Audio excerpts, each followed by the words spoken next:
Bihar live 7 खबर की तह तक। नमस्कार, मेरा नाम विक्रमादित्य है और मेरे साथ बात करने के लिए मौजूद हैं मुशर्रफ इमाम पालवी। आज हम लोग बेहद ही गंभीर मुद्दे पर बात करने वाले हैं। जहानाबाद की शिक्षा पर बात करने वाले हैं। जहानाबाद के युवाओं की जो सबसे बड़ी समस्या है उस पर बात करने वाले हैं। हम सब लोग जानते हैं कि जहानाबाद में 2 कॉलेज हैं, सरकारी कॉलेज, एक एसएस कॉलेज और एक एसएन सिन्हा कॉलेज। लेकिन इसकी सच्चाई बहुत ही दर्दनाक है, घटिया है और कहें तो उदासीनता से भरा हुआ है। लोग मानते हैं कि एसएस कॉलेज में, एसएन कॉलेज में नामांकन हो गया तो बच्चे पढ़ेंगे, क्लास करेंगे। लेकिन क्लास कब करेंगे? जब शिक्षक होंगे। मुशर्रफ इमाम साहब, अगर शिक्षक ही ना हो तो क्लास बच्चे क्या करेंगे? देखिए, दैनिक भास्कर की एक रिपोर्ट हम लोग जो पढ़ रहे थे तो उस रिपोर्ट को पढ़ने के बाद हम लोग को लगा कि ये खबर जो है शहरवासियों के लिए, ज़िलेवासियों के लिए बहुत ही महत्वपूर्ण है, क्योंकि युवाओं के जो शिक्षा की व्यवस्था है, अभी अगर हम लोग बात करें मगध विश्वविद्यालय की, तो मगध विश्वविद्यालय के अंतर्गत ही आपको एसएस कॉलेज और एसएन सिन्हा कॉलेज आता है। दोनों संचालित हैं। दोनों संचालित है और दोनों शहर का बहुत ही नामी गिरामी कॉलेज है। और जहां जिस तरह की एसएस कॉलेज की सबसे पहले बात करें तो आप रिपोर्ट बताइए, एसएस कॉलेज में कितने शिक्षक हैं? देखिए, एसएस कॉलेज में जो है 1955 में एसएस कॉलेज की स्थापना हुई थी। उस समय 51 शिक्षक को जो है नियुक्त किया गया था। लेकिन अभी वहां महज 12 शिक्षक हैं। 39 जो शिक्षक का पद है वो रिक्त है। यानी कि एसएस कॉलेज की बात की जाए तो 51 सीट में सिर्फ और सिर्फ 12 शिक्षक ही मौजूद हैं और 39 के लगभग, यानी कि 39 सीट खाली है। तो आप सोचिए कि जहां लोग बेरोजगारी के लिए अच्छे क्वालिफाइड लोग बैठे हैं, पीएचडी कर करके कितने लोग बैठे हैं, अपने सब्जेक्ट के एक्सपर्ट लोग बैठे हैं और आपका सीट खाली है, तो समझिए क्या व्यवस्था है शिक्षा की। लेकिन अभी बहुत बुरी व्यवस्था भी हम लोग उस पर बात कर रहे हैं। उससे भी जो है बुरा स्थिति आप यहाँ भी देख लीजिए कि एसएन सिन्हा कॉलेज का वहाँ जो है 36 सीट, 36 शिक्षक को नियुक्त किया गया था। मतलब जब स्थापना हुई थी और 3000 के आसपास बच्चों का वहाँ नामांकन भी है। लेकिन पता है शिक्षक कितने हैं?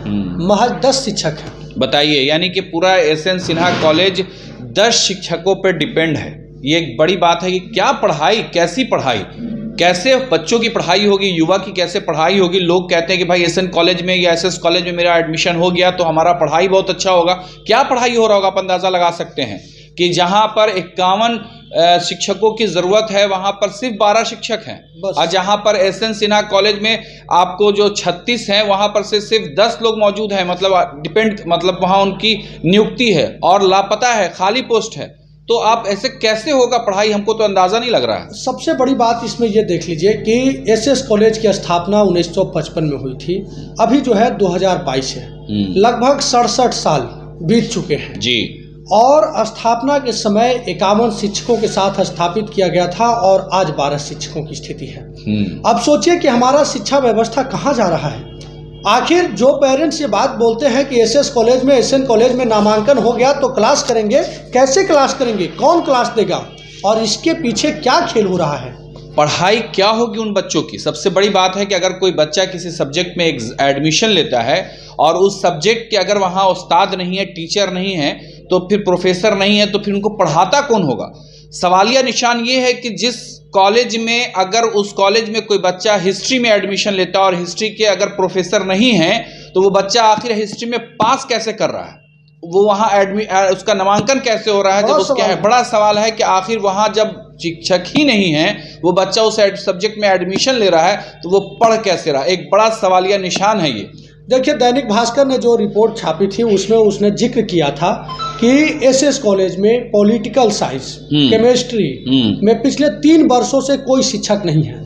बताइए, इंपॉर्टेंट सब्जेक्ट और केमिस्ट्री जैसा सब्जेक्ट जो है उसमें शिक्षक नहीं है और एग्जाम हो रहा है, बच्चे पास हो रहे हैं। अच्छा, अब सोचिए, ये बहुत ही भयावह स्थिति है पढ़ाई की अगर देखी जाए तो। और सबसे बड़ी बात है, हम आपको रोकते हुए विक्रम बात करेंगे कि मगध विश्वविद्यालय में 2019 के आसपास जिन बच्चों ने ग्रेजुएशन में एडमिशन लिया है वो बच्चे अभी तक अपना पार्ट 1 का एग्ज़ाम नहीं दे सके हैं। यानी कि आपको पूरा बीए कंप्लीट करने में 8 साल लगेगा।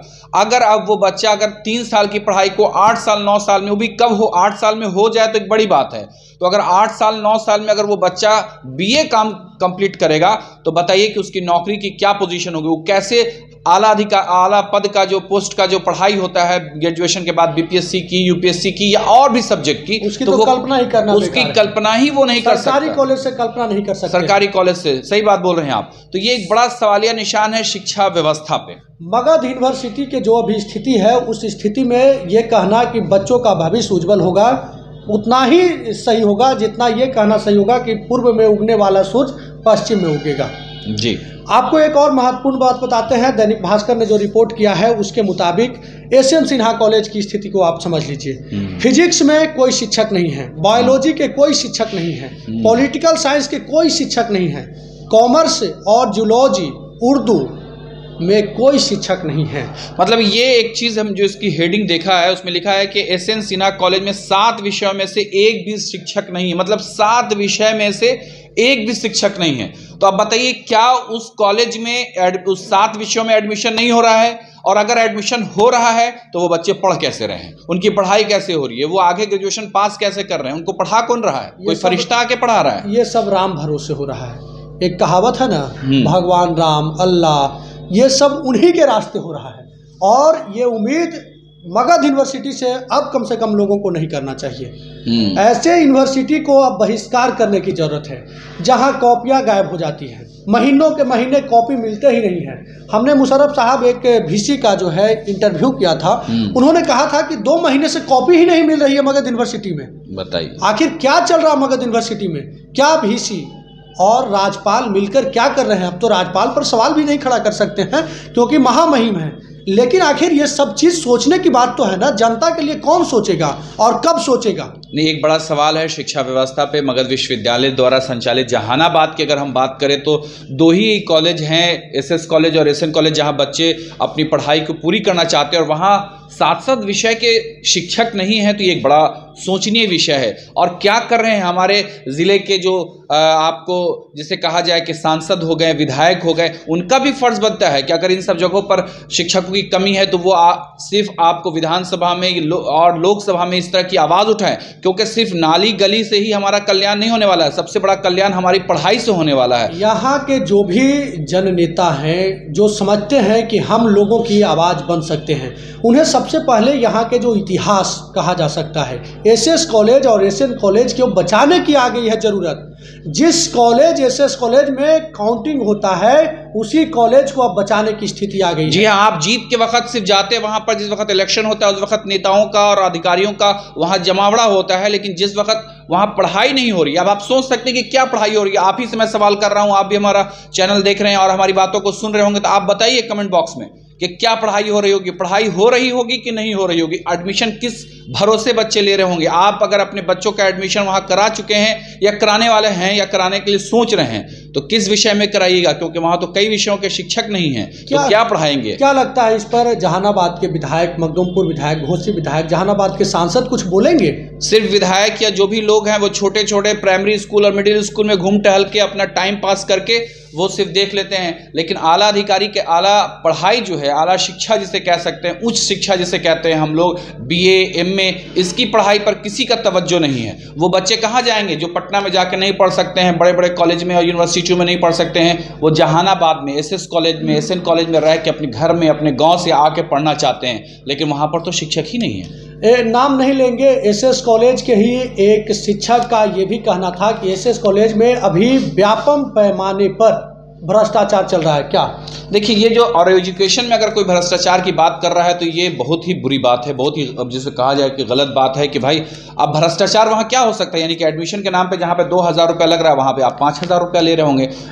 इससे बात यही साबित होती है कि बच्चे का वहाँ सब्जेक्ट के टीचर नहीं है और पढ़ाता कोई और नहीं होगा, कोई या और पढ़ाता होगा, उस प्राइवेट से लाके उन्हें बुलाया जाता होगा, उनसे पढ़वाया जाता होगा, उसके बदले में उनसे बच्चों से पैसा लिया जाता होगा, प्राइवेट कोचिंग की तरह या प्राइवेट स्कूल की तरह या प्राइवेट कॉलेज की तरह। देखिए, हम लोग इतना ही कहना चाहेंगे कि जहानाबाद का एसएस कॉलेज और एसएन कॉलेज को अब उस रूप में नहीं देखा जा सकता है जिस रूप में बरसों से उसे देखा गया है।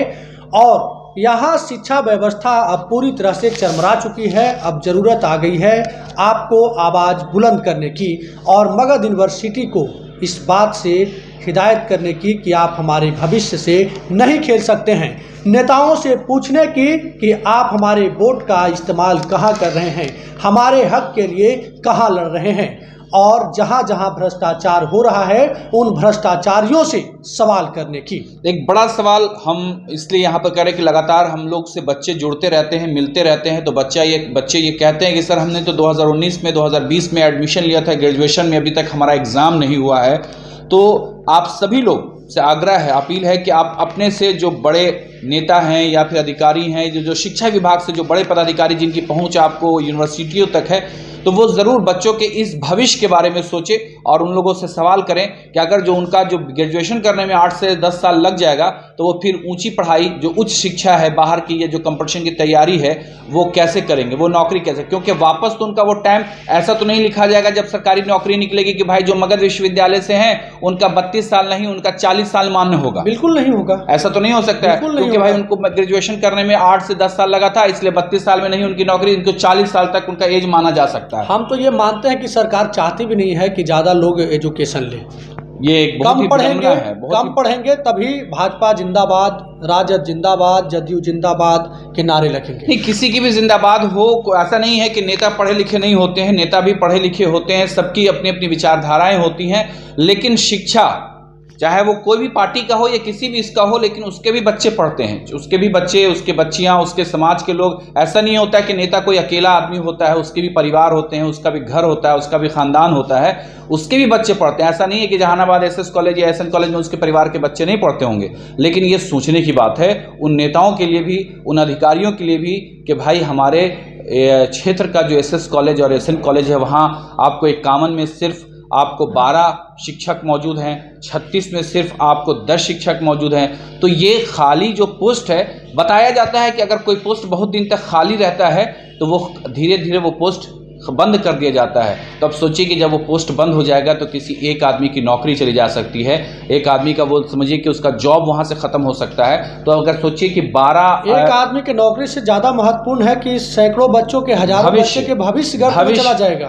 भविष्य जो है उसके साथ साथ अभी देखिए एक हेडिंग है आपको कि 2 दशकों से हो रही है स्नातकोत्तर की पढ़ाई, लेकिन सब कुछ राम भरोसे, यानी कि वहां उसके शिक्षक नहीं है। एमए की पढ़ाई हो रही है लेकिन वहां शिक्षक नहीं है। तो भाई एमए की पढ़ाई किस, हम लोग तो जब कोई एमए पढ़ लेता है तो उसको माना जाता है कि भाई बहुत उच्च शिक्षा की पढ़ाई हो गई, इसको बहुत अच्छा खासा नॉलेज होगा, लेकिन जब मास्टर ही साहब नहीं है, जब उस कॉलेज में आपको मास्टर साहब नहीं है, गुरुजी नहीं है, तो बेचारा वो किस भरोसे जो है एमए की पढ़ाई करता होगा। ये बड़ा ही सोचनीय विषय है। चलिए खैर, बहरहाल अभी के लिए बस इतना ही, लेकिन आप भी लेकिन जरूर सोचिए, कमेंट करके जरूर बताइएगा और इस आवाज़ को जरूर मजबूत करिएगा, इसलिए ताकि आपके और आपके भविष्य का उज्जवल भविष्य हो सके।